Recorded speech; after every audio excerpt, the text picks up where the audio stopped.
Shalom adik-adik, salam jumpa dalam pelajaran sekolah sahabat kita hari ini. Baiklah kita berdoa sebelum memulainya.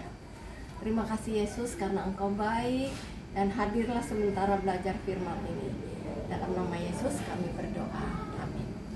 Adik-adik, pelajaran sekolah sahabat kita judulnya kesalahan identitas. Kesalahan identitas dengan ayat hafalan yang terdapat dalam Kisah 14 ayat 15. Kisah 14 ayat 15 bunyinya seperti ini. Hai kamu sekalian, mengapa kamu berbuat demikian? Kami ini adalah orang biasa sama seperti kamu. Kami ada di sini untuk memberitakan kepadamu Injil tentang Yesus. Memberitakan Injil kepadamu, supaya kamu meninggalkan perbuatan sia-sia ini dan berbalik kepada Allah yang hidup, yang telah menjadikan langit dan bumi dan laut dan segala isinya. Ya, adik-adik tahu, pelajaran sekolah sahabat kita, Paulus dan Barnabas keluar dari Ikonium. Karena apa? Mereka membuat kerusuhan, mau membunuh Paulus dan Barnabas.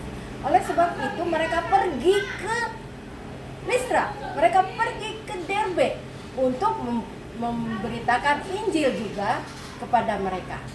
Nah, sesampai mereka di sana, di Listra, di situ ada seorang yang lumpuh, ya.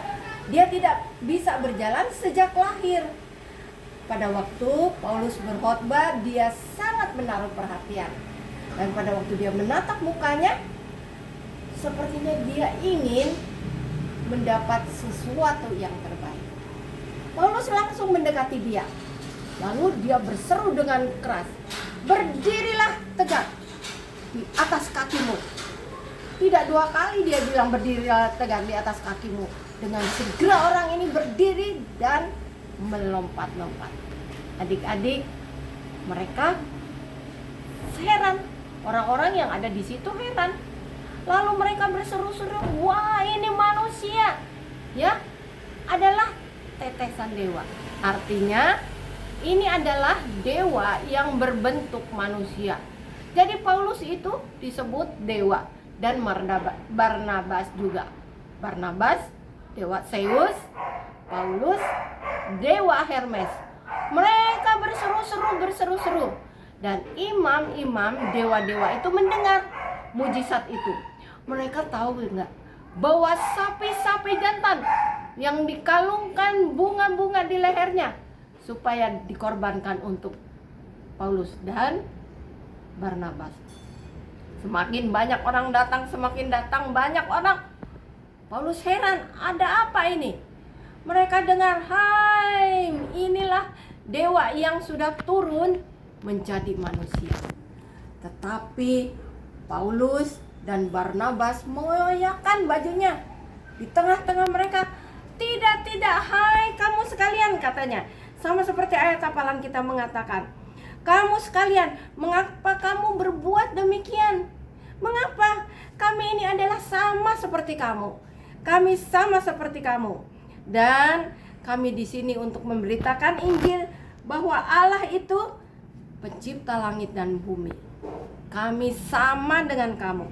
Tetapi mereka terus mendesak.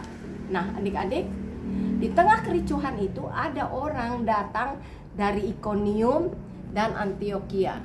Adik-adik ingat, di tempat itu Paulus ditolak. Mereka buat huru-hara. Dan keadaan yang sama dilakukan. Mereka bujuk orang-orang yang ada di sana itu untuk melawan Paulus dan Barnabas. Adik-adik, kasihan sekali.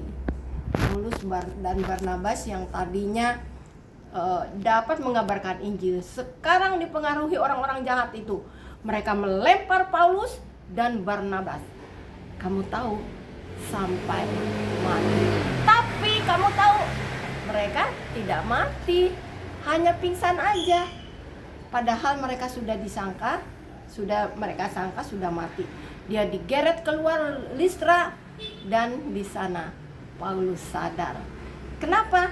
Tuhan melindungi. Masih ada pekerjaan yang harus dilakukan. Nah, adik-adik, kita juga harus tetap dengan berani mengabarkan firman Tuhan. Marilah kita berdoa. Terima kasih Bapa dalam surga, Engkau baik bagi Paulus dan Barnabas. Tolonglah kami Tuhan, memberitakan Injil tentang kasih sayang Yesus kepada orang lain, supaya mereka juga boleh beroleh keselamatan. Dalam nama Yesus kami berdoa. Amin. Sampai jumpa adik-adik.